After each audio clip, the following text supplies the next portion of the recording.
Chicken pakodi KG chicken శుభ్రంగా కడుక్కుని 1 చెంచా ఉప్పు, 2 చెంచాల చికెన్ మసాలా, 2 చెంచాల ధనియాల పొడి, 1 చెంచా జీలకర్ర పొడి, సగం చెంచా గరం మసాలా, 3 చెంచాల కారం, 3 చెంచాల కార్న్ ఫ్లవర్, 5 చెంచాల శనగపిండి, 1/2 చెంచా పసుపు, 3 చెంచాల అల్లం వెల్లుల్లి పేస్ట్, 1 నిమ్మకాయ పిండుకొని 100 ml నీళ్లు పోసుకుని బాగా కలుపుకోవాలి. ఇదంతా బాగా కలుపుకుని 1 గంట సేపు పక్కన పెట్టుకోవాలి.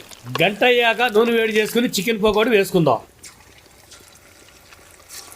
వేసిన వెంటనే కలపకుండా 2 నిమిషాలు ఆగిన తర్వాతే కలపాలి. అలాగైతేనే మసాలా విడిపోకుండా చికెన్ పకోడీ సూపర్ గా వస్తుంది. ఇది కేజీ చికెన్ పకోడీ కదండి, మనిషి 1/2 కిలో చొప్పున తిన్న 4 మనుషులు తృప్తిగా తినొచ్చండి.